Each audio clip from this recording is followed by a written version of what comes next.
Okay, welcome everyone. Thank you very much. Bienvenue tout le monde et merci de vous joindre à nous aujourd'hui. Je suis très heureuse que vous vous joigniez à nous. Je m'appelle Amanda Porter. Je suis agente adjointe de communication au conseil d'administration de la Société canadienne de bioéthique. Il s'agit maintenant aujourd'hui du 5e épisode de notre série de conversations sur la bioéthique canadienne, la première de cette année, organisée par la Société canadienne de bioéthique avec le soutien du CRSH.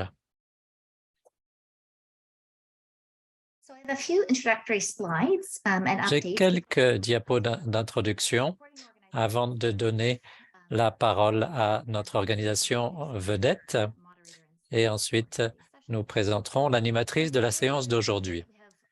Nous sommes très heureux de proposer l'interprétation simultanée en anglais et en français.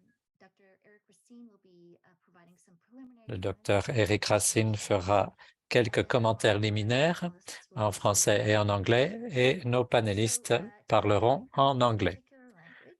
Pour entendre cet événement dans une langue en particulier, vous pouvez aller vers le bouton d'interprétation au bas de votre écran et choisir la langue de votre choix. Si vous comprenez les deux langues, vous pouvez désactiver la fonction d'interprétation. Nous aurons une période de discussion après les exposés des panélistes et nous passerons en revue les commentaires et les questions. Mais vous pouvez taper vos questions en tout temps pendant les exposés. Vous n'avez pas à attendre à la fin. Si vous voulez que votre commentaire soit anonyme, assurez-vous de choisir cette fonction. Sinon, votre nom apparaîtra. Alors, nous aimerions avoir votre rétroaction. Si vous avez une rétroaction concernant cet événement, vous pouvez les envoyer par courriel à canadianbioethicssociety@gmail.com et nous voulons avoir des réactions et des suggestions pour de futurs événements de la Société canadienne de bioéthique. Vous pouvez suggérer des orateurs et des panélistes. Donc, dites-le nous si vous avez des réflexions, si vous avez déjà une idée des personnes que vous aimeriez entendre. Cette réunion est enregistrée. Si vous voulez, vous pouvez donc utiliser la fonction anonyme pour les questions. Les enregistrements seront affichés sur notre site Web, tout comme les enregistrements des événements passés. Je reconnais que je suis ici sur le territoire Mi'kmaqi, le territoire ancestral et non cédé des Mi'kmaq.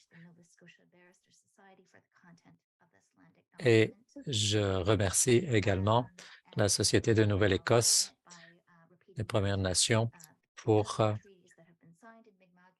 cette reconnaissance du territoire. Et nous sommes tous des personnes soumises à des traités.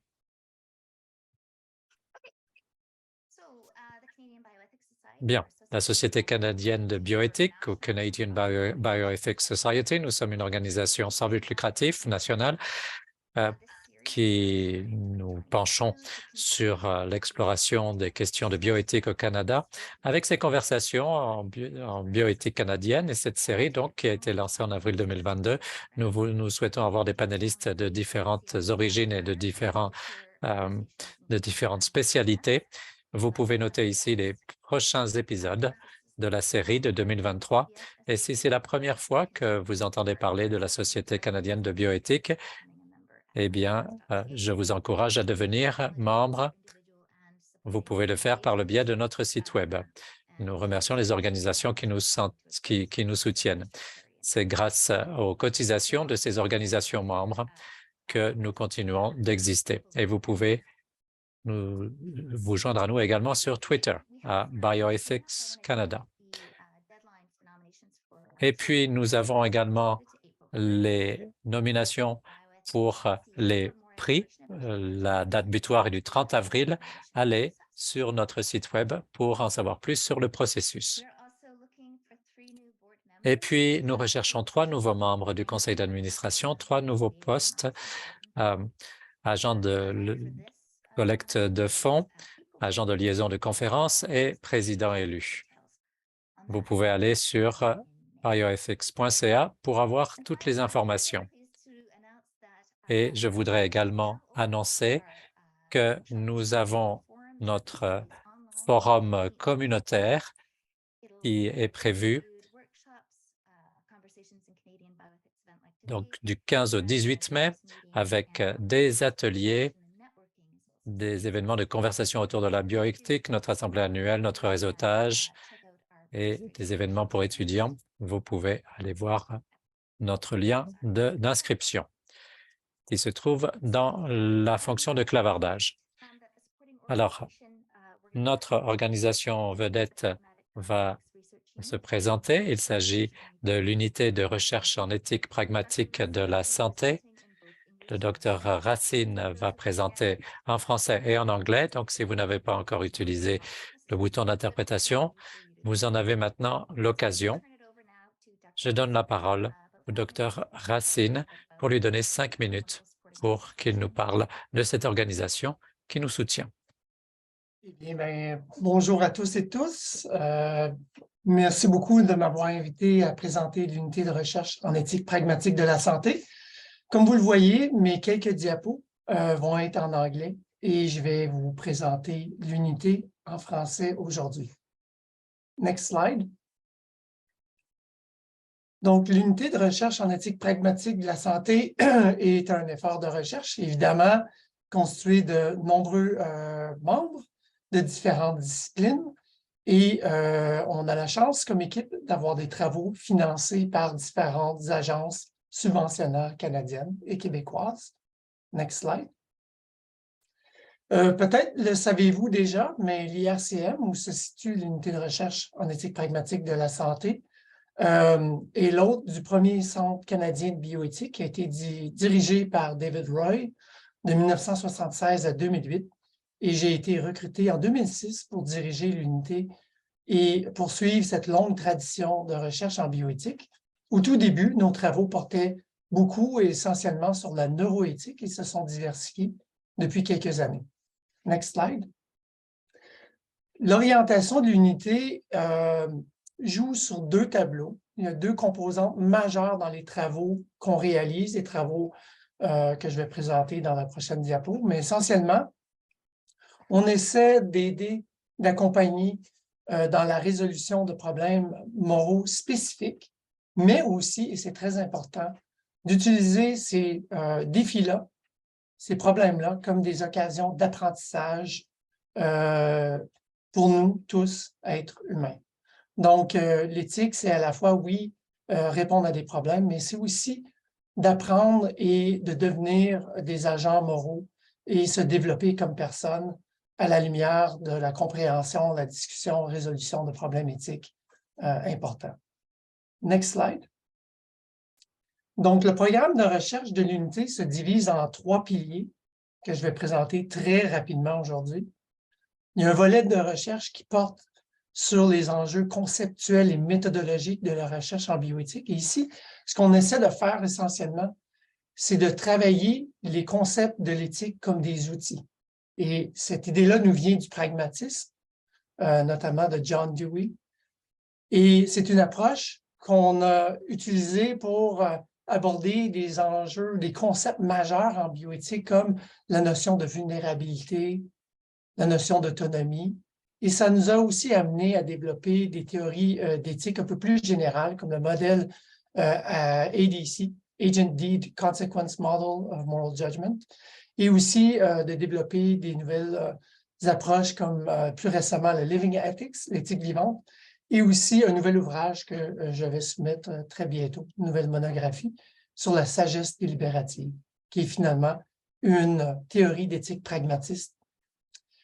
Ensuite, la majorité de nos travaux sont des travaux appliqués, réalisés en collaboration avec des patients partenaires, des professionnels de la santé, des décideurs, et tentent de justement utiliser des concepts et des approches comme des outils en vue d'un mieux-être et d'outils pour favoriser l'épanouissement humain. Donc, pour vous donner quelques exemples, on travaille sur la sensibilisation aux enjeux éthiques et humains dans le contexte des maladies rares, en collaboration avec des regroupements dédiés aux maladies rares. On travaille aussi à développer un outil d'accompagnement pour l'aide médicale à mourir dans le contexte de la santé mentale, en collaboration, encore une fois, avec des patients. Donc, comme vous le voyez, beaucoup de nos projets adoptent une approche de recherche-action participative, justement, pour s'assurer que les connaissances en éthique soient vraiment des instruments pour les personnes impliquées.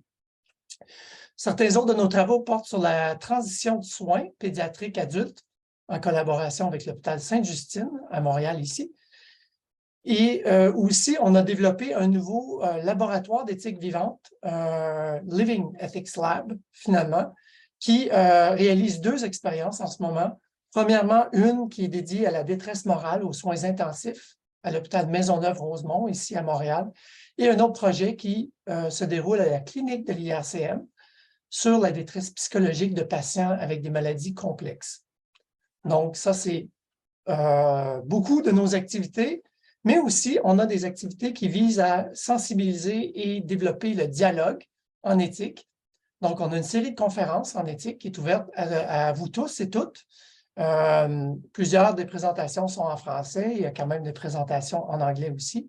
Et on publie un bulletin de nouvelles en éthique de la santé, Brainstorm, qui est publié à chaque mois. Vous pouvez aussi vous inscrire à notre liste d'envoi. Et évidemment, on accueille à chaque année des conférences nationales et internationales, notamment l'année dernière, la conférence annuelle de l'International Neuroethics Society. Next slide. Donc, je voulais aussi profiter de l'occasion pour vous parler d'un tout nouveau projet qui pourrait vous intéresser. Il s'agit d'un projet qui vise à améliorer les pratiques de délibération morale en éthique clinique. Et on l'envisage comme un exercice d'éthique vivante. C'est un projet de 5 ans financé par le Conseil de recherche en sciences humaines du Canada, SSHRC, pour le dire en anglais. Et ce projet vise à améliorer 3 aspects des méthodes de consultation en éthique clinique. Premièrement, comment on arrive à comprendre les cas, donc quel genre de processus et de méthodes on utilise. Deuxièmement, comment on favorise la discussion sur les cas d'éthique. Et troisièmement, comment on évalue les retombées des consultations d'éthique clinique. Et ce qu'il y a d'intéressant avec ce projet, c'est qu'il va vraiment embrasser une approche participative et justement, on cherche à recruter entre 18 à 24 éthiciens cliniques, éthiciennes cliniques canadiens et canadiennes pour constituer 3 groupes de travail, donc 2 en anglais, 1 en français, pour ensemble co-comprendre, co-élaborer, co-expérimenter et co-publier sur ce sujet-là. Donc, c'est un projet qui est hautement collaboratif et en quelque part, on veut mieux comprendre et mieux réfléchir aux pratiques d'éthique clinique, mais aussi de mettre en œuvre des nouvelles pratiques qui vont être développées par ce regroupement-là dans le cadre de ce projet. Donc, c'est un projet participatif et si ça vous intéresse, je vous invite à me contacter. On va commencer à nos invitations très prochainement. Donc, certaines personnes là, que je vois ici aujourd'hui qu'on va contacter bientôt, mais c'est un projet ouvert. Donc, si jamais ça vous intéresse de réfléchir aux consultations d'éthique clinique et aux méthodes qu'on utilise, je pense que ce projet-là est assez novateur et va être très pratique parce qu'en bout de ligne, on va développer et publier ensemble comme équipe. Next slide.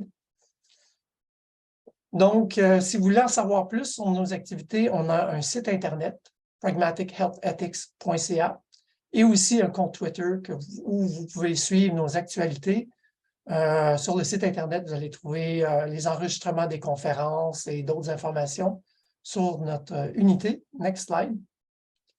Puis, en guise de conclusion, tout simplement vous dire qu'on est toujours très intéressé à échanger, discuter de projets nouveaux, des projets que notre unité réalise. Donc, ça me ferait plaisir de répondre à vos questions si vous en avez. Merci beaucoup de cette occasion et très belle conférence à tous et toutes.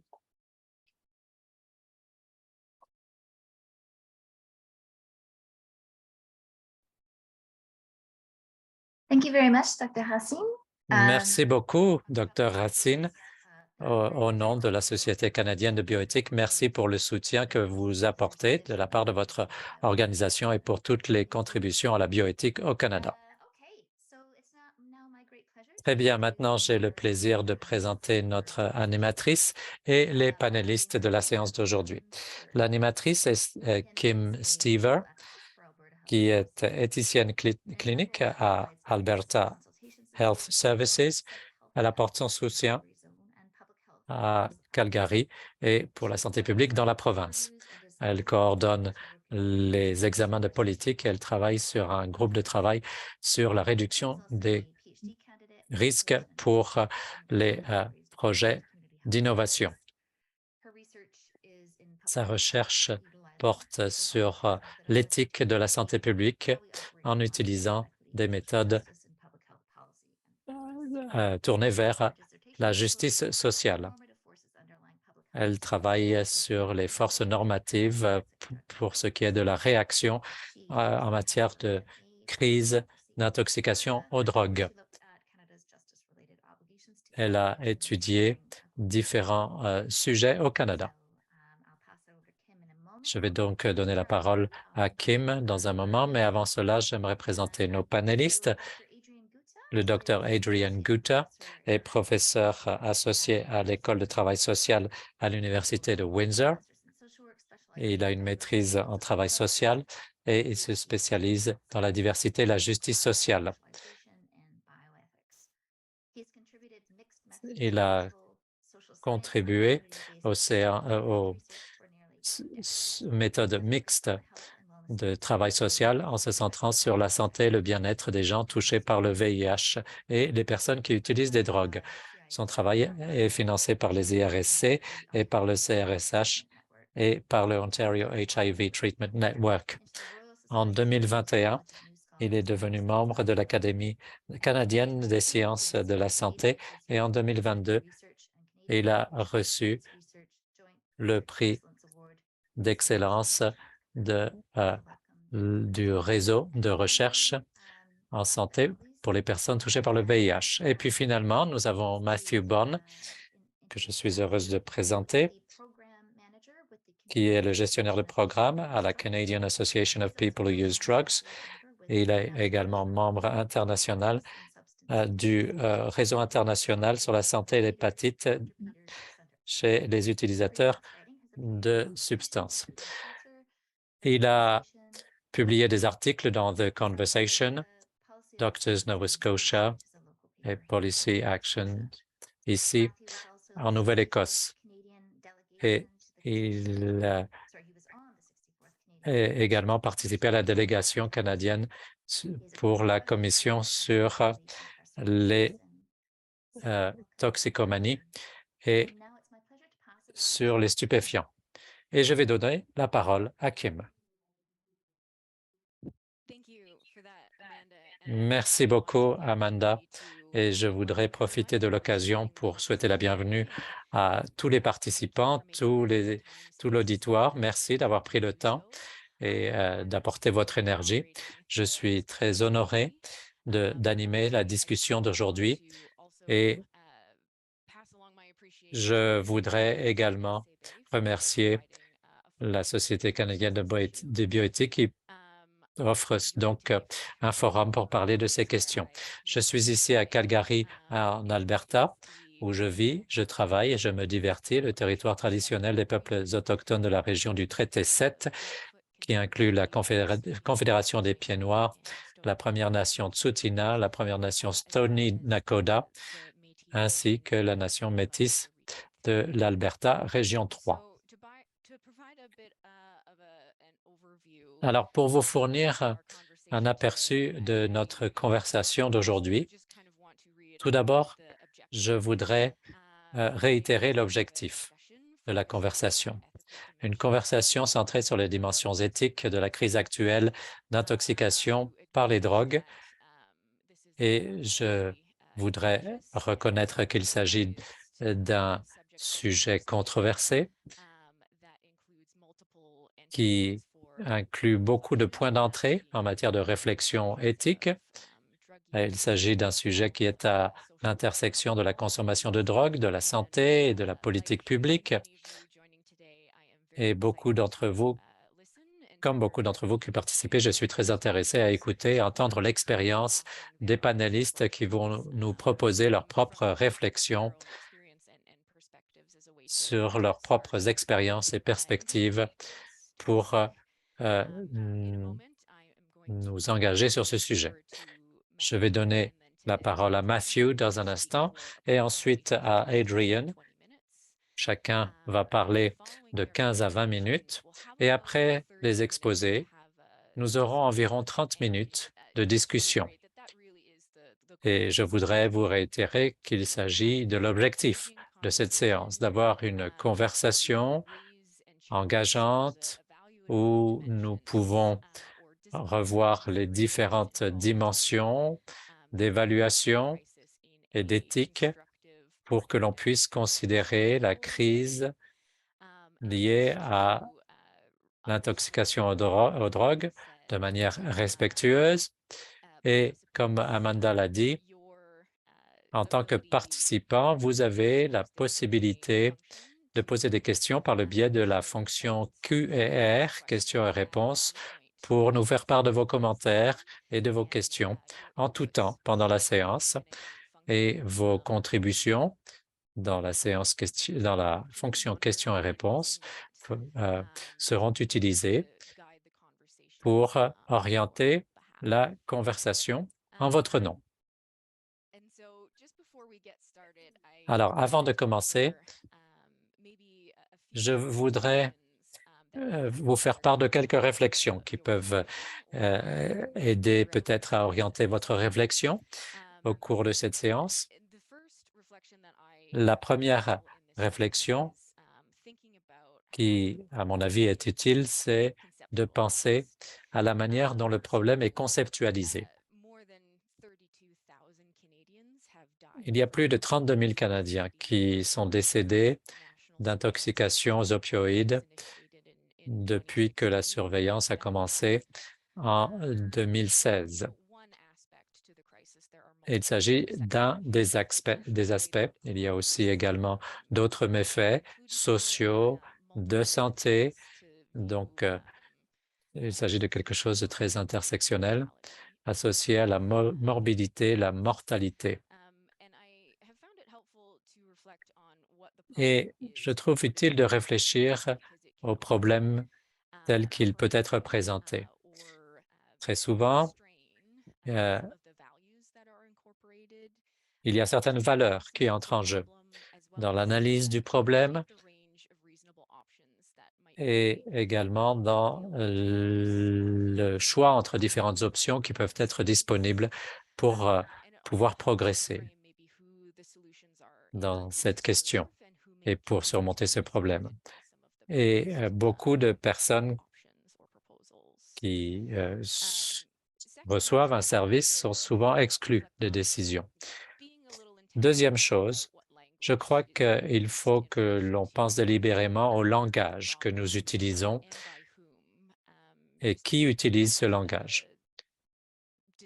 Je voudrais reconnaître que le choix discursif peut être stratégique ou peut reposer sur certains aspects idéologiques et relever de certains paradigmes et peuvent être utilisés à mauvais escient.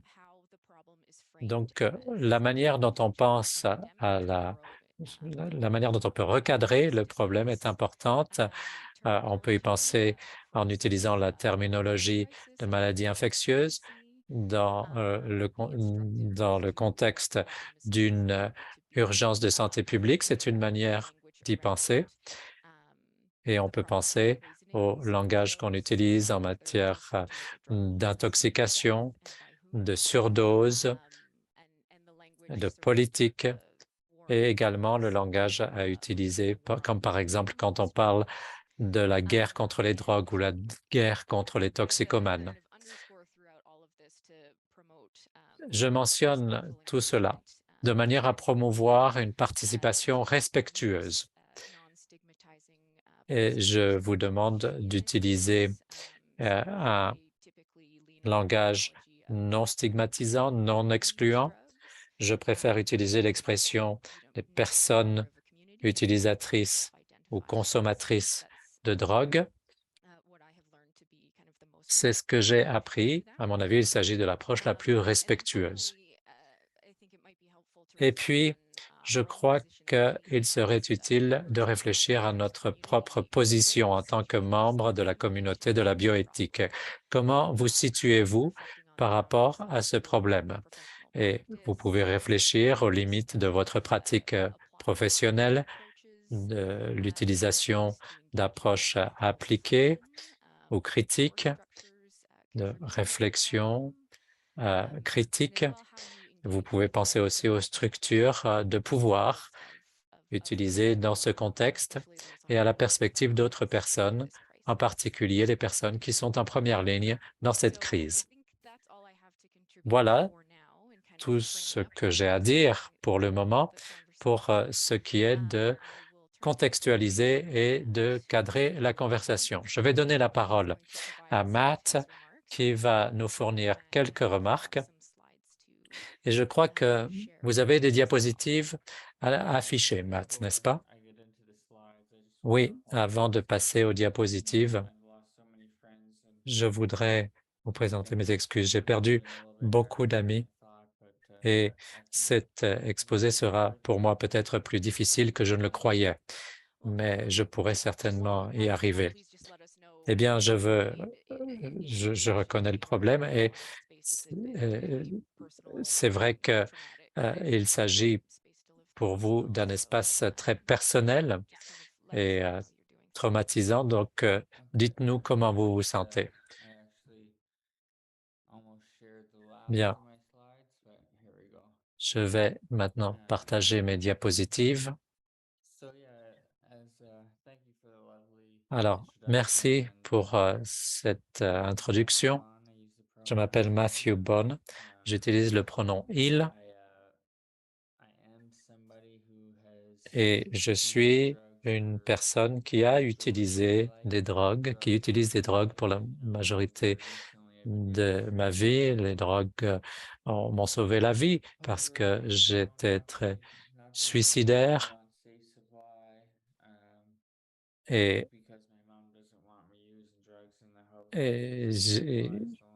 ma mère ne voulait pas que j'utilise de drogue et je dirais que l'approvisionnement sécuritaire m'a permis de me sauver la vie. Mais les choses sont difficiles, c'est vrai, mais je me présente au travail, je fais mon travail et les gens qui connaissent, qui sont sans abri, ont accès à l'approvisionnement sécuritaire, alors que des gens comme moi qui travaillons et qui peuvent être productifs, souvent on nous exclut de l'approvisionnement sécuritaire. Je travaille à l'Association canadienne des utilisateurs de drogue, Canadian Association of People Who Use Drugs. Vous reconnaissez peut-être pas mal de gens, de personnes sur cette diapositive. Les drogues ne touchent pas seulement les pauvres, ils touchent tout le monde. Tout le monde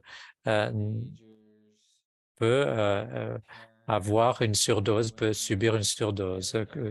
Des femmes, des hommes, des adolescents, des gens qui travaillent.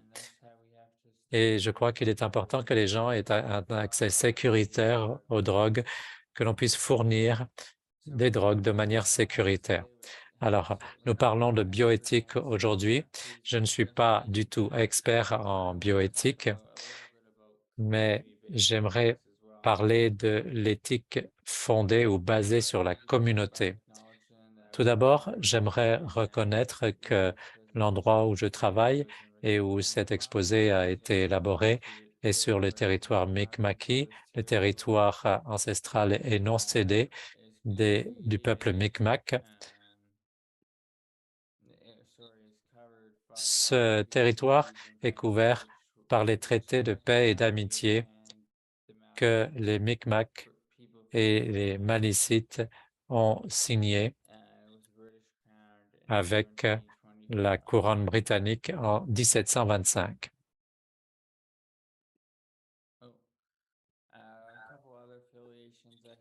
D'autres affiliations que je peux mentionner, en plus de mon association, je siège au conseil d'administration du réseau international sur la santé et l'hépatite des utilisateurs de drogue et également au Dr. Petey Center. Alors, pour l'exposé d'aujourd'hui, je voudrais parler du contexte de l'approvisionnement de drogue en réel. Des drogues, par exemple, que j'ai achetées sur le dark web, c'est assez facile. Je n'ai jamais été attrapé par la police. Et si nous voulons fournir des drogues de manière sécuritaire aux gens,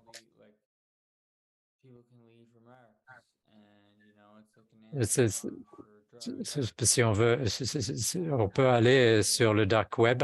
C'est un peu l'Amazon des drogues. Je voudrais parler de demi-mesures à l'autre crise de drogue, c'est-à-dire, par exemple, la crise des surdoses. On a beaucoup parlé de la COVID. Il y a eu beaucoup d'argent qui a été utilisé, qui a été investi pour la COVID, mais très peu pour ce qui est de la crise contre les surdoses, de la crise des surdoses. Donc, je crois que quand les gens essayent de se fournir des drogues, les fournisseurs de drogue peuvent être accusés alors qu'ils le font de manière sécuritaire, peuvent être accusés d'homicide. Et je voudrais donner ensuite un aperçu des morts par surdose accidentelle et puis parler de réponses basées sur l'éthique. Alors voici les drogues qui sont disponibles à Halifax. Je dirais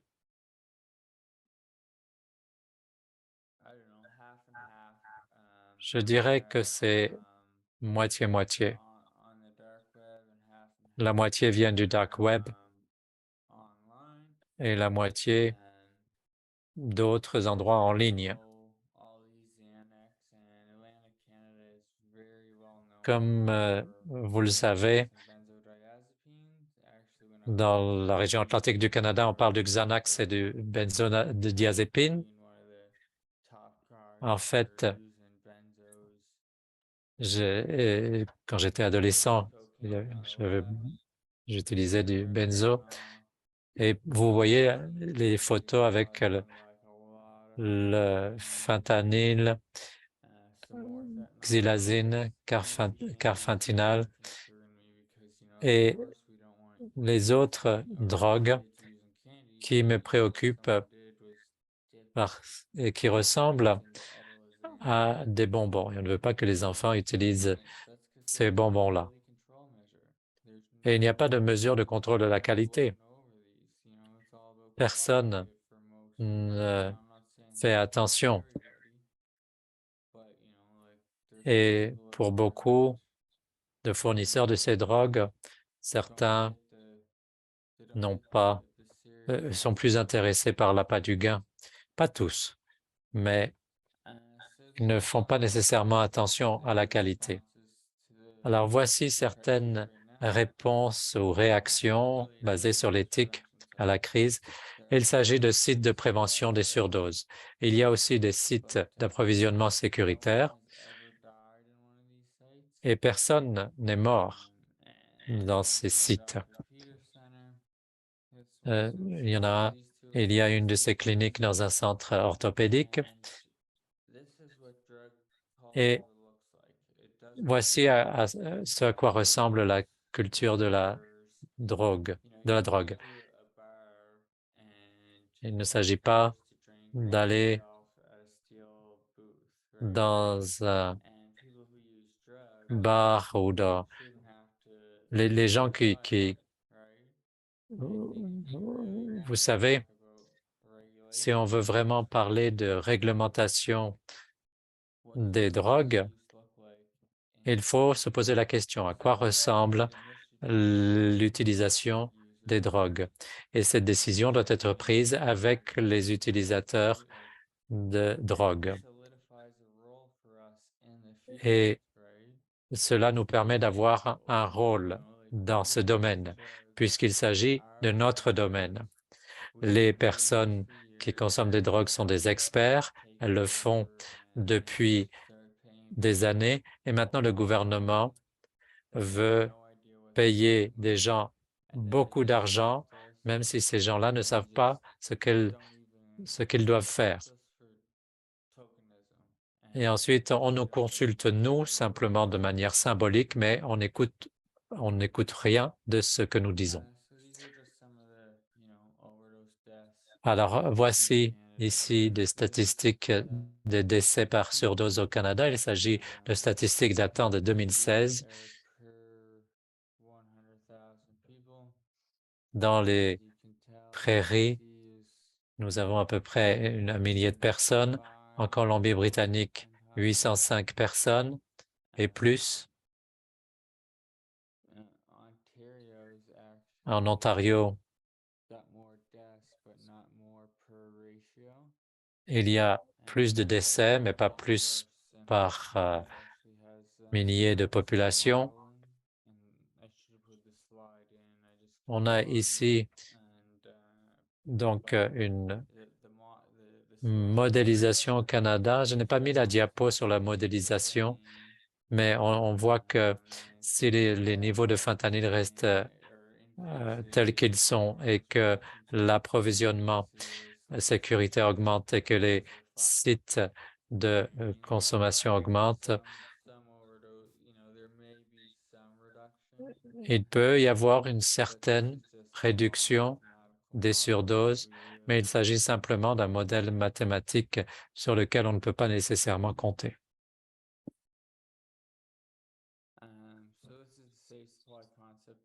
Alors, voici le document de concept d'approvisionnement sécuritaire que mon association, CAPUD, a créé.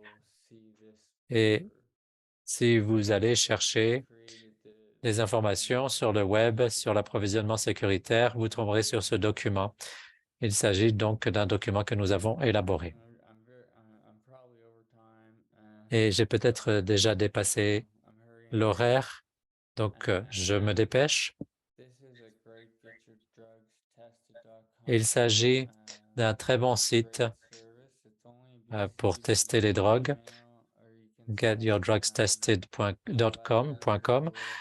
C'est seulement en Colombie-Britannique, mais vous pouvez envoyer donc un morceau de votre drogue et pour qu'il soit testé. Et au bout d'une semaine, vous avez les résultats. On vous les envoie. Nous espérons pouvoir faire cela en Nouvelle-Écosse aussi, mais toutes les provinces devraient bénéficier de ce service. Quand les gens savent ce qu'ils utilisent, la quantité, la qualité de la drogue qu'ils utilisent, ils ne subissent pas de surdose. Je ne dis pas qu'il n'y a pas eu de surdose du tout, mais pas au niveau qu'on a à l'heure actuelle. Et voici ma recherche basée sur la communauté. En fait, il s'agit ici d'un manifeste pour la recherche éthique dans le Downtown East Side. Et voici donc ce que nous attendons des chercheurs qu'ils veulent travailler avec nous. Il faut que nous nous connaissions. On ne veut pas simplement des chercheurs qui arrivent en nous disant « nous allons faire ceci ou cela ». Nous avons besoin d'un examen éthique, mais l'éthique de qui? On ne parle pas seulement de conseil d'examen éthique universitaire ou de la Société canadienne de bioéthique. On veut aussi une éthique basée sur la communauté, parce que si vous voulez venir faire des recherches sur nous, nous voulons savoir pourquoi, nous voulons passer en revue les aspects éthiques avec vous.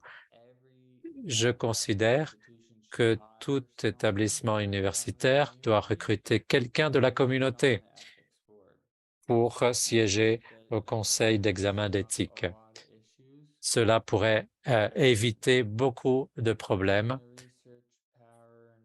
et faire pour faire la recherche, il faut prendre en compte le pouvoir et les pairs. Il faut que ce soit nos pairs également qui puissent participer à la recherche. Nous sommes des personnes intelligentes. Les personnes qui utilisent des drogues sont résilientes, sont intelligentes. Nous sommes des survivants et nous sommes des survivalistes. Et donc, il faut nous donner notre chance. Et il y a beaucoup de très bons chercheurs d'ailleurs qui nous incluent, mais il en faut plus. Et ensuite, il faut que cela soit ramené à la communauté, le résultat, qu'il y ait une traduction et un transfert des connaissances, parce que souvent, il y a des chercheurs qui viennent dans notre communauté et après leur travail, on n'entend plus parler d'eux. Et je termine en montrant cette diapo. Je commence toujours ou je termine toujours avec cette photo en mémoire, en mémoriam, donc des personnes que j'ai perdues. Et c'est pour cela que c'était toujours très émotif pour moi, toujours très émotionnel, des gens que nous avons perdus au cours des 10 dernières années. Et je considère qu'il est toujours opportun d'avoir un moment de silence qu'on pourrait avoir soit maintenant, soit à la fin.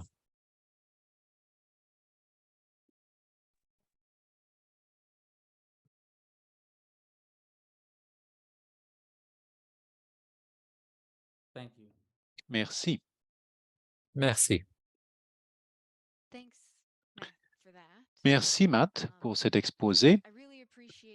J'ai beaucoup apprécié la corrélation, le décortiquage de ce que c'est que nous voulons évoquer quand on parle d'un approvisionnement sûr et les allures que ça pourrait prendre et la corrélation entre ceci d'une part et d'autre part, d'autres exemples d'approvisionnement sûr ou réglementé qui existent et que nous connaissons, comme par exemple la consommation d'alcool dans les bars. En fait, nous essayons de changer le terme approvisionnement réglementé.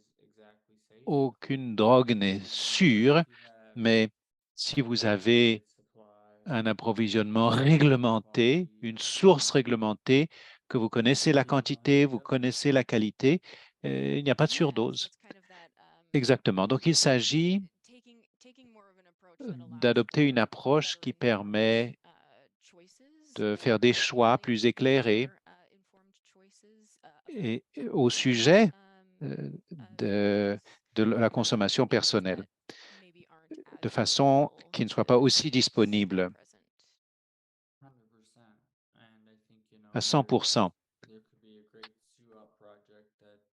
Il pourrait y avoir un important projet pour aider les personnes au niveau du transfert des connaissances.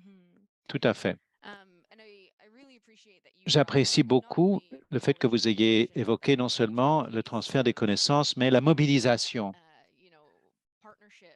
les partenariats avec les personnes qui ont une expérience vécue dans ce domaine, et pas nécessairement d'une façon qui les relègue au statut de pairs, mais à titre de partenaires égaux. Je crois que c'est vraiment un thème de discussion sur lequel j'aimerais revenir dans la période de discussion de notre causerie. Mais simplement, oui, il s'agit de questions éthiques très importantes à soulever. À quoi ressemble l'établissement d'un dialogue respectueux, une mobilisation respectueuse, favorisant l'autonomie individuelle, la liberté de choix. Et je crois aussi qu'il y a la nécessité de reconnaître qu'on ne se trouve pas face à un problème qui est limité à une tranche démographique.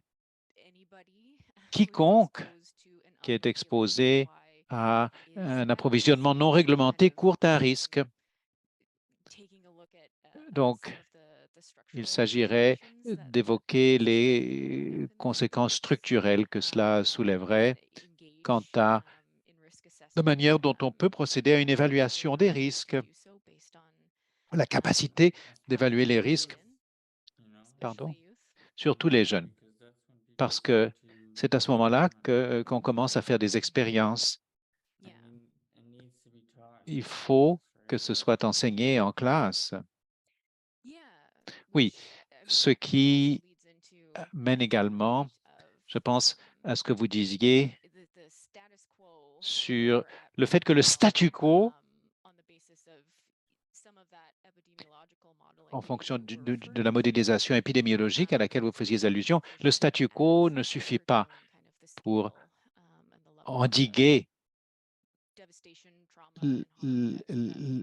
les conséquences dévastatrices aussi importantes que nous voyons. Merci. Excusez-moi, Adrien. Je voulais signaler euh, un article paru dans la Canadian Review of Bioethics, revue canadienne de bioéthique, mais j'ai pris un petit peu plus de temps que prévu. Alors, tout à fait. Mais peut-être que je vais vous interroger au sujet de cette recension. Mais donc, je vais vous donner la parole, Adrian. Je sais que vous avez également des diapositives à nous montrer.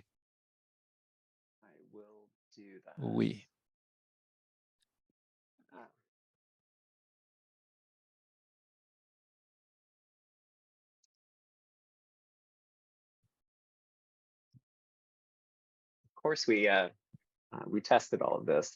Bien sûr, on a testé tout ceci à l'avance et maintenant,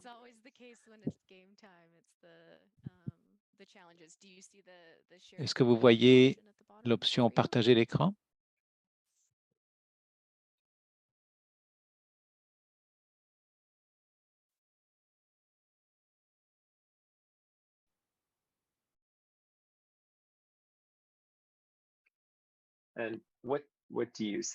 Que voyez-vous? Nous voyons votre bureau. Ah, voilà. Parfait. Parfait. Vous voyez les diapositives principales, c'est cela? Parfait. Alors, bonjour. Merci de m'inviter à participer à cette discussion très importante. Je vous avertis, j'éprouve des difficultés techniques depuis quelque temps. Il me semble que mon ordinateur va se planter, pourrait se planter à tout moment. Je reconnais moi aussi la communauté où j'habite et je travaille, de territoire traditionnel de la Confédération des Trois Feux des Premières Nations, qui inclut les Ojibwe, les Odawa et les Potawatomi. Nous reconnaissons également que dans le travail que j'accomplis, qui porte sur des questions relatives au VIH et à la consommation de substances, les peuples autochtones, dans ce qui est aujourd'hui le Canada, continuent d'être affectés de manière disproportionnée par ces problèmes. Windsor n'a pas de nombreuses options de réduction des méfaits, contrairement à ce qui est offert ailleurs dans la province.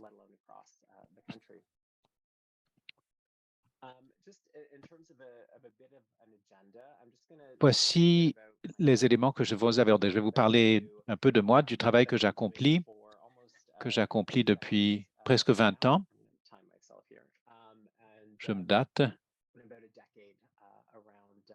Depuis 10 ans en particulier, je m'occupe de consommation et de réduction des méfaits. Je voudrais évoquer deux éléments qui sont très importants dans cette conversation. Tout d'abord, la consommation de substances et la réduction des méfaits en milieu hospitalier.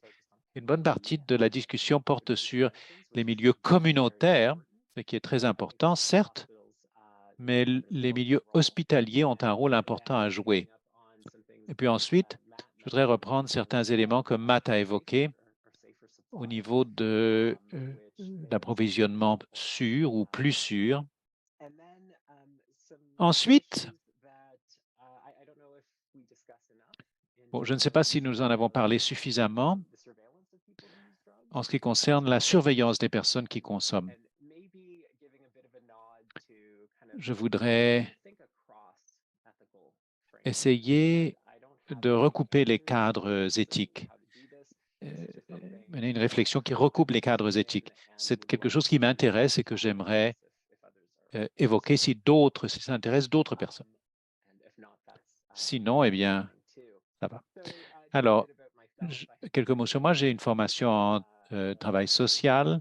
Je suis travailleur social autorisé en Ontario.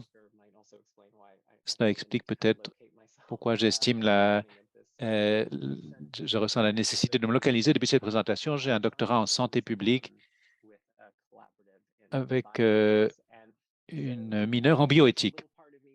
Donc, il y a un élément dans mon esprit qui s'intéresse à tous ces dossiers et notamment à leur conjonction. J'ai fait des recherches sur la santé sexuelle. Matt, je devrais dire que j'ai eu le plaisir de travailler avec Matt dans le passé et le CAPUD. Il y a beaucoup de parallèles entre la santé sexuelle des adolescents,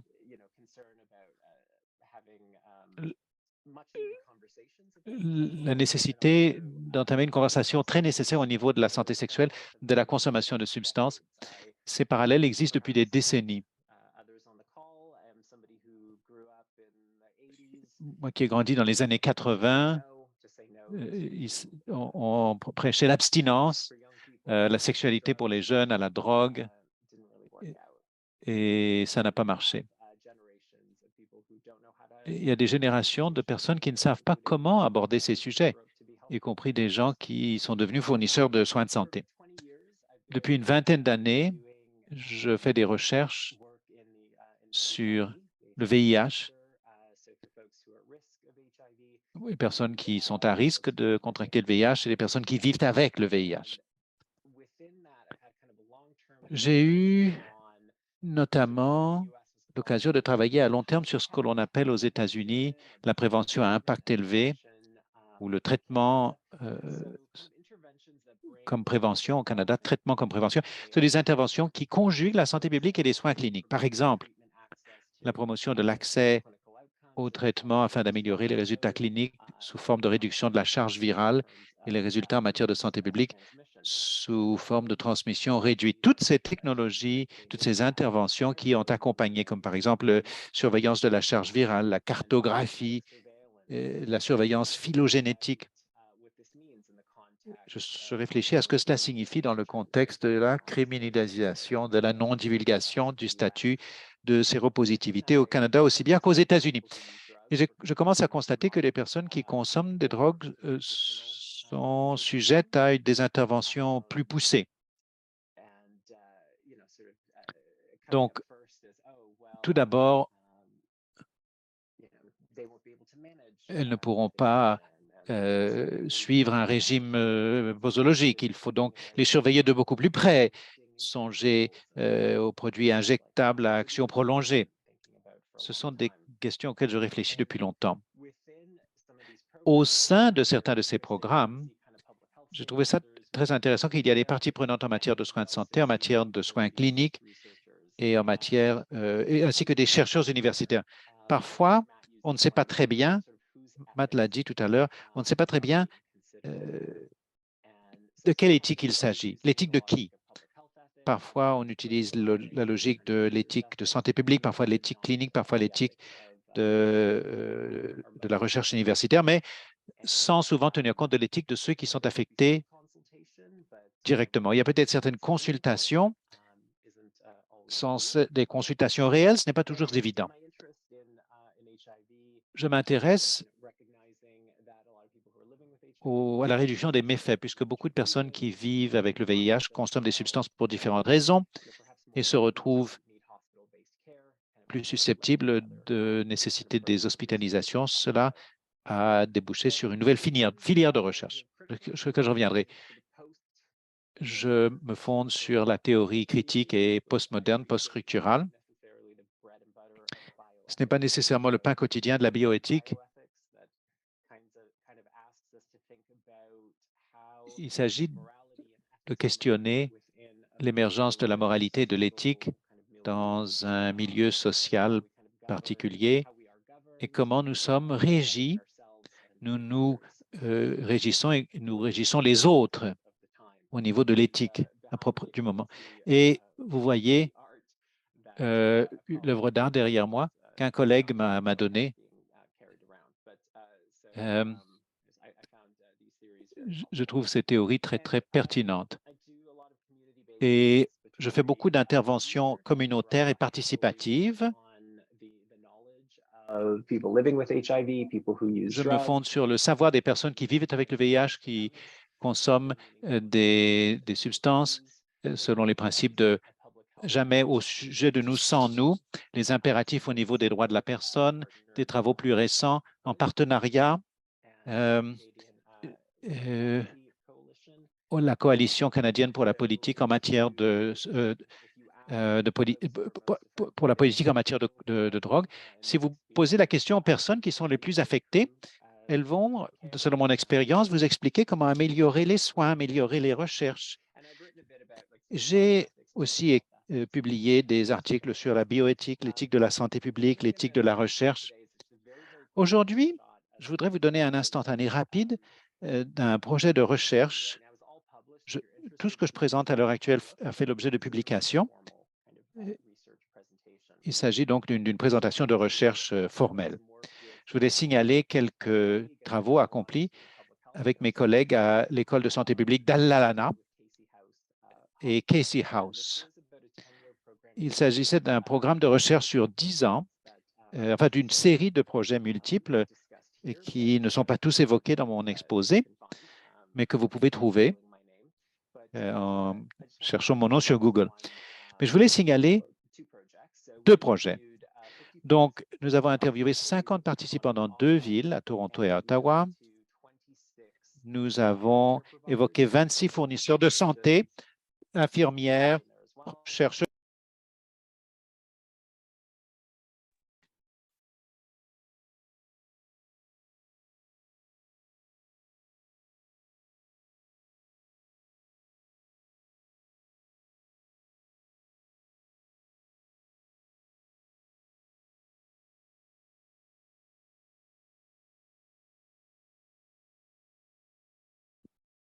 Nous avons beaucoup parlé de stigmatisation, de l'impact de la stigmatisation sur les soins et j'espère que vous pouvez m'entendre. Vous vous êtes interrompu pendant quelques instants, mais là, maintenant, on peut vous entendre. Bon, l'impact de la stigmatisation sur les soins, les hospitalisations cycliques, les occasions manquées. Et je voulais signaler une conversation que j'ai eue. Ça, c'était avant 2016. Nous n'utilisions pas nécessairement le langage de la crise des surdoses ou de l'empoisonnement par les drogues. Nous avons commencé à consigner des données en 2016. Ce travail a commencé vers 2011 et ces entrevues ont eu lieu en 2013. Et j'ai parlé à un homme qui m'a raconté une anecdote au sujet d'une surdose au fentanyl. Il a été ranimé à l'hôpital et n'a pas reçu des soins de grande qualité. Personne ne lui a expliqué ce qui se produisait. Il n'a reçu aucun soutien. Essentiellement, il a été ignoré jusqu'à ce qu'il se lève et quitte l'hôpital. Il a encore consommé, ce qui a entraîné une nouvelle hospitalisation en état beaucoup plus défavorable. Il a fini aux soins intensifs pendant une période prolongée.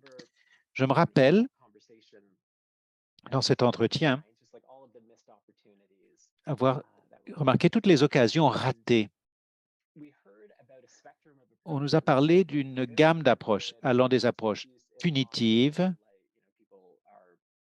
Les personnes sont parfois chassées de l'hôpital. Les services de sécurité sont appelés parfois à la police. Il y a des appréhensions psychiatriques. On ne peut même pas appeler ça des soins, c'est de la stigmatisation, allant jusqu'à des approches axées sur le patient, dans les cas desquels on demande de quoi avez-vous besoin pour appuyer votre capacité de rester ici. Il y a un sous-ensemble de fournisseurs qui ont parlé de proposer des opiacés. Pouvez-vous me dire ce que vous utilisez dans la communauté, à quelle dose? D'accord. il y a des opiacés dans les hôpitaux qui sont facilement disponibles.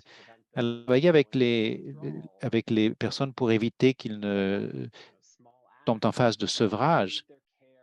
Cet acte mineur a amélioré leurs soins, amélioré la relation thérapeutique.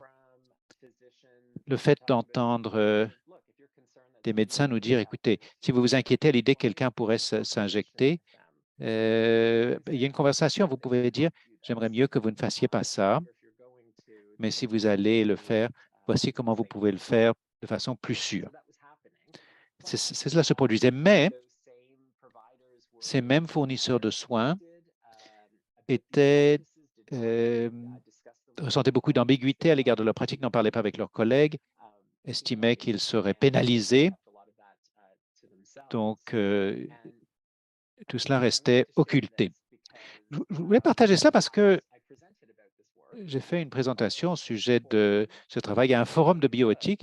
J'ai dit, écoutez, la façon dont c'est géré par certains de nos collègues dans le système de santé, c'est qu'ils donnent aux gens ce dont ils ont besoin pour se sentir bien pendant leur hospitalisation. À l'époque, cela avait choqué. L'idée de donner à des consommateurs de drogue, de leur donner de la drogue de façon réglementée pour soutenir leur santé, ça semblait totalement exclu. Je crois qu'on a beaucoup progressé.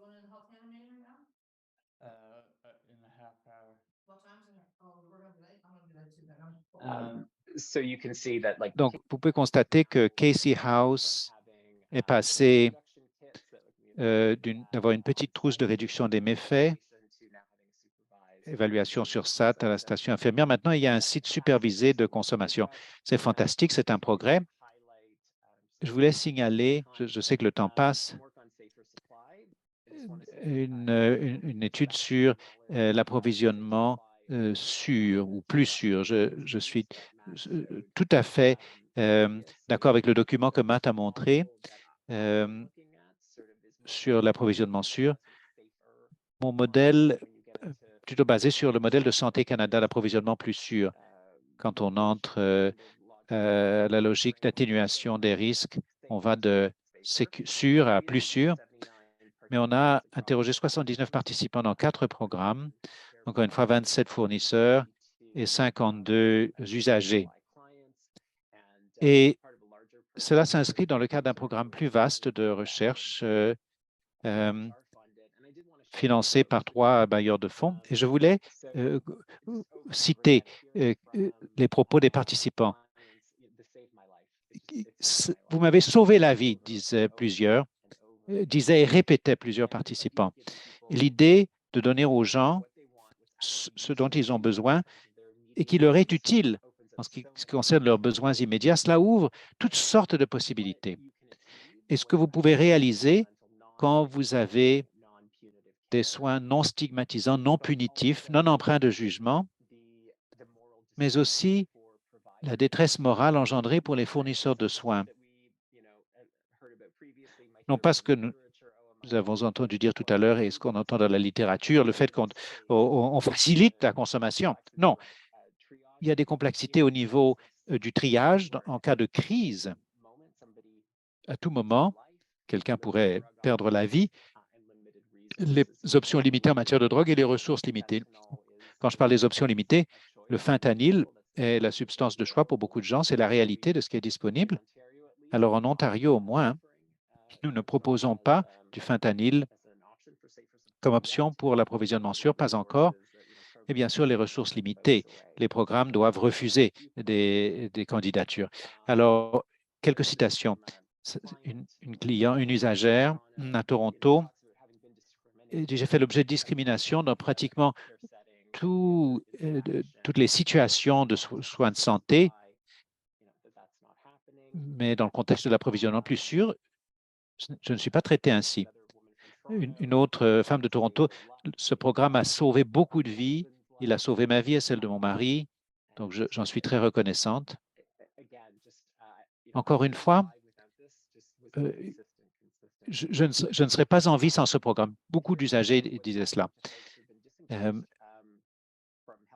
ceux qui sont parfois coupés du système de santé depuis des années, depuis des dizaines d'années parfois, le fait d'avoir cet approvisionnement plus sûr, d'avoir un espace accueillant où leur consommation n'est pas le point de mire. J'ai eu mon traitement des yeux, mes traitements dentaires. Ils se sont rendus compte qu'ils ont des problèmes de pied en cap, mais ils cherchent à les résoudre petit à petit. Et des personnes qui découvrent qu'elles peuvent avoir ce qu'elles appellent une vie normale, où leur identité ne tourne pas autour de leur consommation et qui peuvent s'adonner à d'autres activités, rétablir des liens avec la famille, les amis, la communauté. Et ici, en tant que travailleur social, je trouve ça fantastique. Entendre les gens parler du fait qu'ils ont renoué avec leurs enfants parfois, dont ils auraient perdu la garde. Et au niveau des fournisseurs de soins, c'est un outil de dialogue et de mobilisation, quelque chose qui est utile pour les patients et qui les fait revenir. Ça, c'est un médecin qui dit qu'il fait revenir les usagers vers le réseau de soins. Une infirmière praticienne, je ne ferais pas cela si je ne croyais pas profondément que c'est la réponse à l'épidémie de consommation d'opiacés et à tous les drames et les méfaits qui en découlent. Et je le sais parce que mes patients me le disent tous les jours, que ce sont des interventions qui changent la vie, qui sauvent des vies. Nous ne faisons rien d'autre en soins primaires qui suscite systématiquement cette réaction. Mais une autre infirmière praticienne constate qu'il y a beaucoup de gens qui sont en danger, beaucoup plus. C'est une mer, un océan de besoins lorsque l'on accueille des clients qui recherchent un approvisionnement sûr et à quel point c'est dramatique de devoir refuser. Les conséquences morales de ce travail. Les infirmières praticiennes et les médecins, dans certains cas, sont très engagés, mais se sentent en porte-à-faux face à la nécessité de refuser du monde. Vous voulez également que ça soit animé par la communauté. Ne voulez pas nécessairement médicaliser l'approvisionnement sûr. Le document de la CAPUD souligne la nécessité d'avoir un approvisionnement géré par la communauté des acheteurs. L'intervention clinique se surajoutant à cette situation sans que l'approvisionnement sûr soit verrouillé par la logique de la pratique clinique. Et puis, bon, je serai très bref, tout ceci est formidable en ce qui concerne les nouvelles occasions qui s'offrent à nous.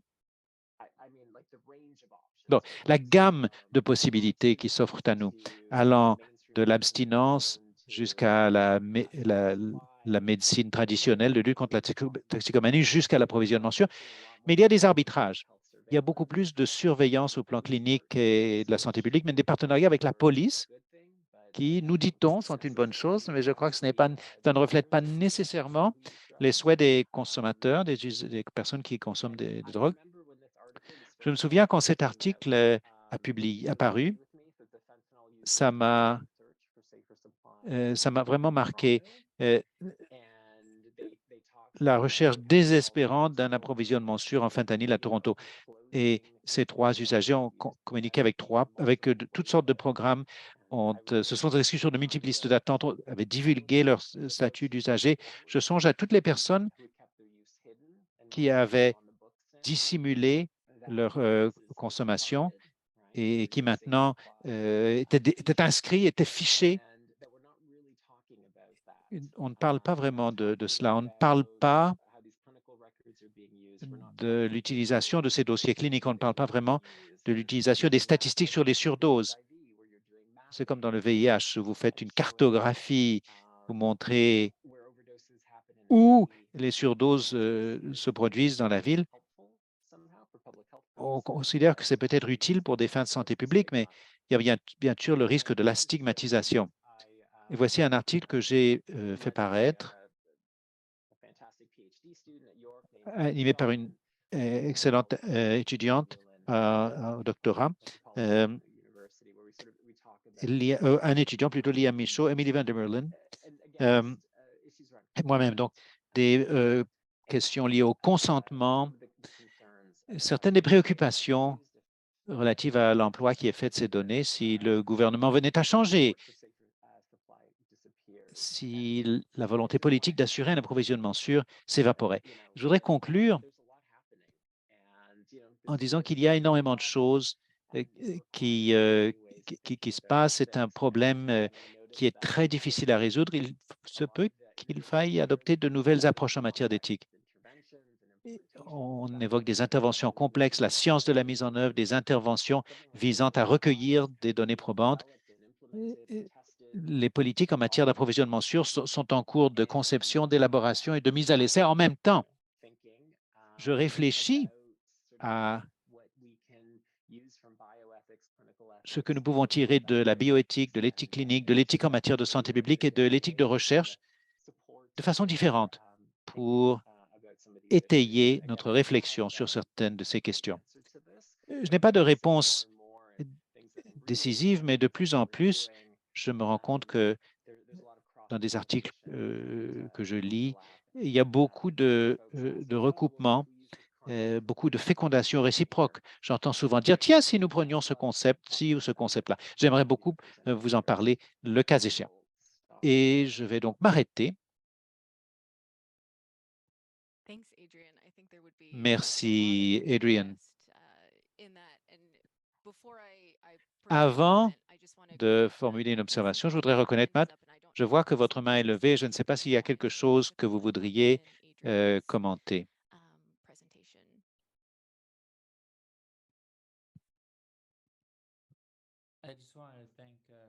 Je voulais juste remercier Adrian pour sa présentation et pour tout le travail qu'il a fait. Et j'avais une question, mais je l'ai oubliée à mi-chemin alors. J'espère qu'elle me reviendra. Bon, je voulais rappeler aux participants que la fonction de questions est disponible pour vous y retrouver dans le temps qui nous reste. Merci à tous deux d'avoir passé en revue vos travaux, votre expérience, votre participation. Il y a beaucoup de points communs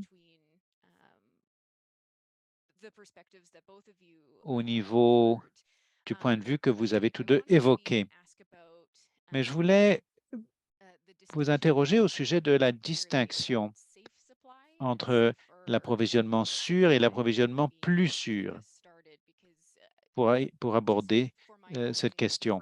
Parce que pour ma propre réflexion, il me semble que dans un cas, il s'agit plus d'un modèle médicalisé, d'une approche médicalisée, et dans l'autre cas, il s'agirait plutôt d'une notion plus vaste qui contourne ce que vous venez de décrire, Adrian, comme étant l'océan des besoins et les restrictions que nous constatons dans nos cliniques au niveau de l'accès à la thérapie des antagonistes des opiacés, par exemple. Je ne sais pas si je surinterprète vos propos. Je songe à la question de savoir qui est inclus dans cette approche et qui est peut-être exclu, s'il y a une différence entre ces modèles.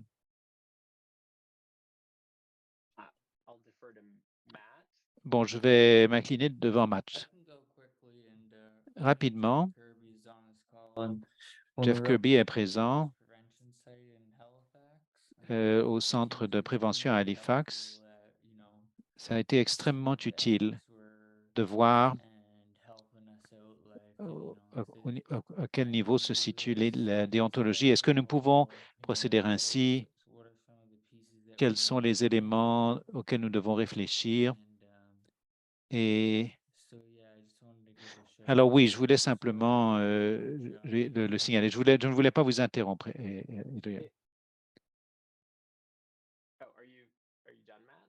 Ça va, Matt? Oui, oui, oui. C'était...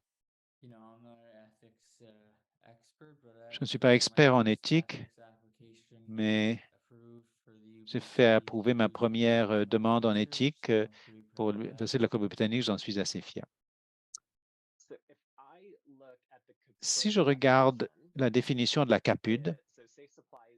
L'approvisionnement sûr, c'est un approvisionnement légal et réglementé des substances susceptibles d'altérer les facultés, traditionnellement disponibles surtout sur le marché illicite.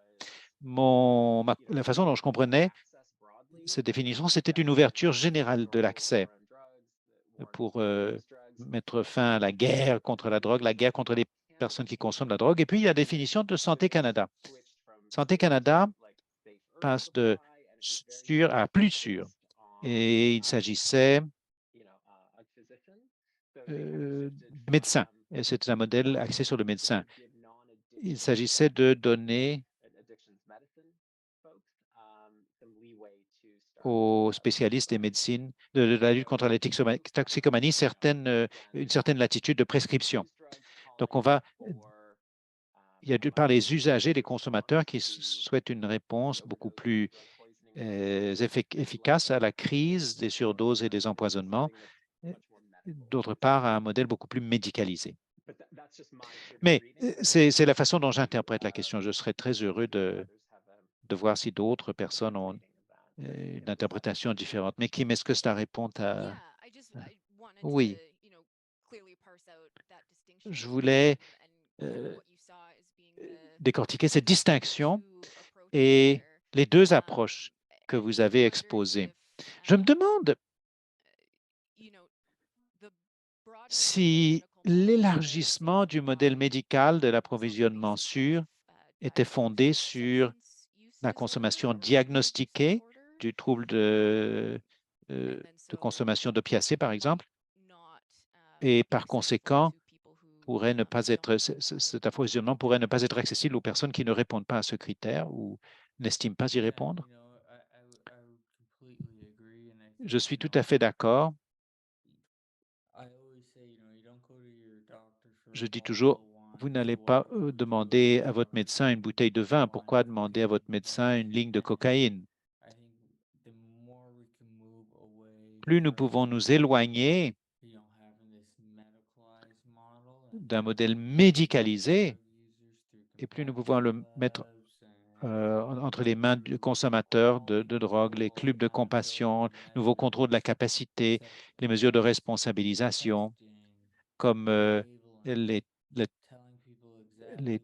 le contrôle de la qualité, l'étiquetage, informer les consommateurs de ce qui se trouve dans l'emballage, dans le paquet. C'est ce que fait le gouvernement de toute façon.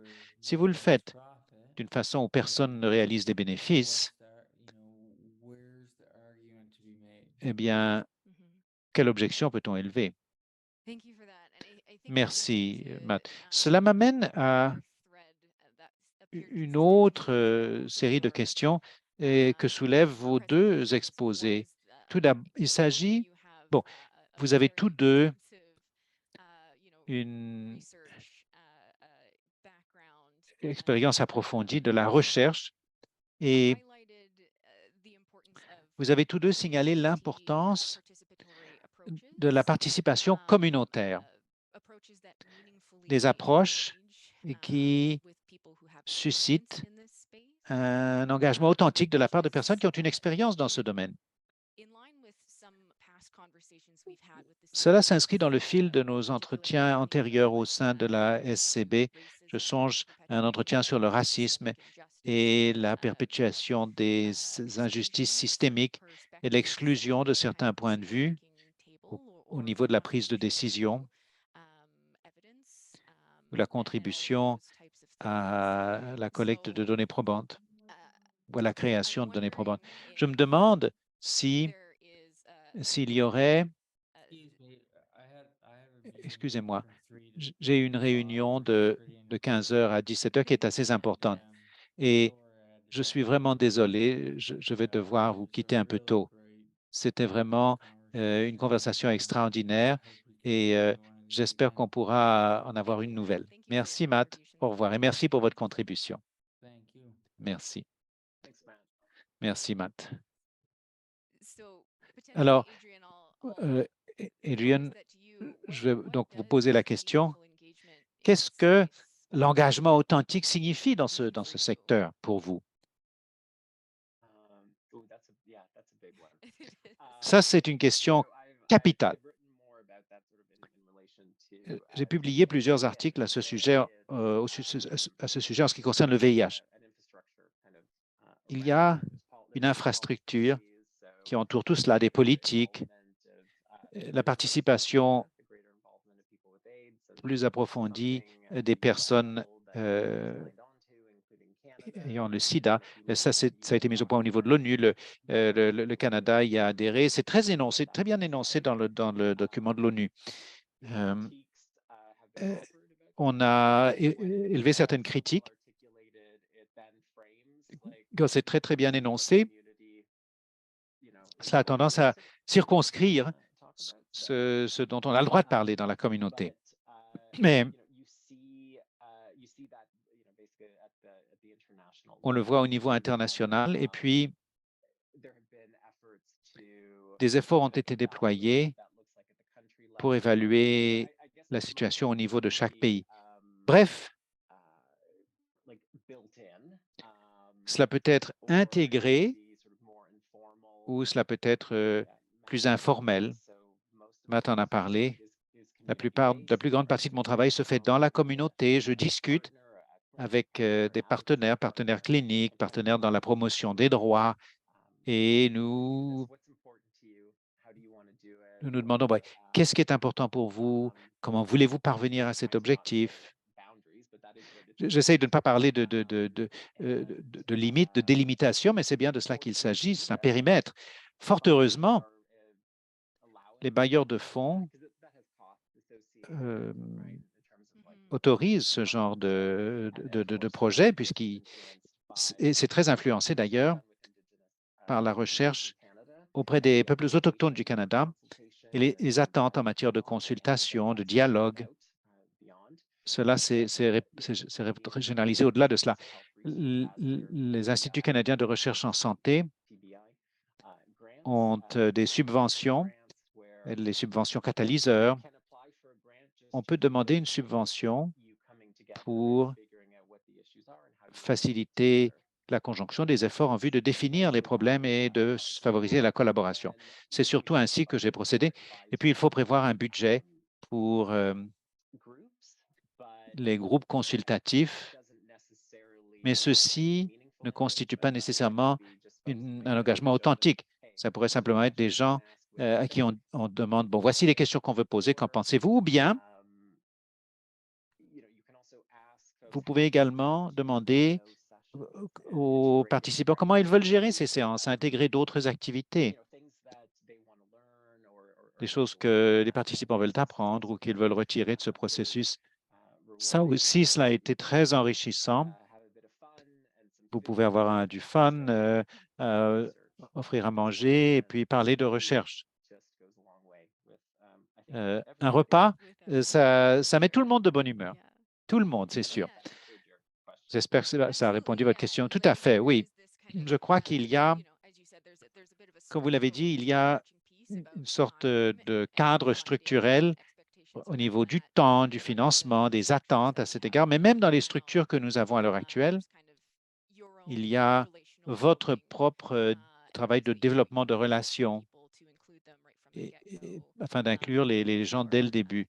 Et je vous remercie d'avoir reconnu les différents modèles de différentes sources comme la Coalition ontarienne contre la pauvreté et d'autres qui se sont vraiment fait les champions de ce genre d'approche. Vous avez dit que vous aviez envisagé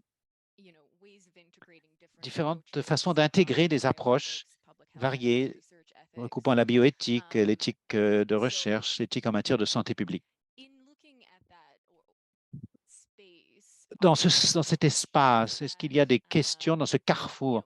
Est-ce qu'il y a des questions que les membres de la Société canadienne de bioéthique devraient se poser ou devraient étudier de plus près, ou à l'égard desquelles devraient envisager d'animer des recherches? Oui, la réponse est oui. Oui.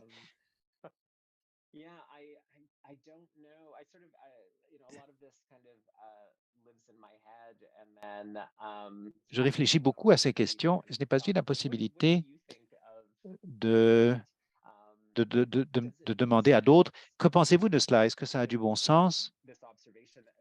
cette observation. Il me semble que ces univers, soins cliniques, santé publique, recherche, je sais qu'il y a toujours eu des recoupements, mais il me semble que l'approvisionnement plus sûr est un bon exemple. Les périmètres ne sont pas très bien délimités. Il y a une convergence des objectifs, ce qui n'est pas nécessairement un mal. Je ne sais pas si les règles d'hier s'appliquent toujours aujourd'hui. Je ne sais pas s'il y a des règles d'hier, mais je crois que vous avez relevé le fait que le travail dans ce secteur qui recoupe les disciplines peut être très cloisonné, que nous ne parvenons pas toujours très bien à tenir compte des perspectives multidisciplinaires, des progrès réalisés dans d'autres disciplines, de la recherche de différentes façons de recouper, de collaborer, de conjuguer nos efforts en vue de tel ou tel objectif. Il y a, je crois, beaucoup de points de recoupement dans ce secteur. Il y a du travail qui se fait dans les établissements qui se situent au niveau, disons, de la recherche savante. Il y a également du travail qui se fait dans les milieux de soins. Il y a différentes façons dont les personnes qui travaillent dans les milieux de santé peuvent utiliser les ressources afin de réduire les obstacles structurels, de réduire le risque, afin d'adopter une approche davantage axée sur la personne et de lutter contre ces antécédents de stigmatisation en matière d'autonomie et de responsabilisation en ce qui concerne les choix de chacun porte sur leur corps de chacun. L'idée d'avoir une responsabilisation, c'est un engagement vraiment significatif, authentique, dans l'espoir de prolonger cette réflexion. Mais je crois, bon, il nous reste 1 minute. Alors, je ne suis pas sûr si Amanda doit intervenir et conclure le tout, mais je voudrais reconnaître qu'il y a également cet espace politique et que l'élaboration des politiques publiques est fondamentalement une entreprise éthique. Et bien sûr, il y a eu des disparités dans l'intégration des données probantes, des différentes perspectives et des éléments éthiques qui les accompagnent dans le cadre des discussions relatives à l'élaboration des politiques publiques. Je vois qu'Amanda vient d'apparaître. Sans doute manquons-nous de temps. Amanda, avez-vous la réponse à toutes ces questions? Non, mais ce serait merveilleux de prévoir de nouvelles conversations à un autre moment. Je prie ceux qui ont posé des questions dans la boîte de questions et auxquelles nous n'avons pas répondu de bien vouloir nous excuser. Mais Adrienne, je voudrais vous transmettre ces questions à vous et Matt pour voir si vous pouviez poursuivre la conversation au plan électronique, car il y a beaucoup de questions intéressantes. Merci, Kim, Adrienne, et merci à Matt qui nous a quittés. Et Harry pour vos contributions à la séance d'aujourd'hui. J'espère que vous envisagerez de participer au forum communautaire au mois de mai, que vous allez envisager de proposer à un collègue pour l'un de nos prix, que vous allez envisager de vous présenter pour l'élection au conseil d'administration de la société. Merci et au revoir.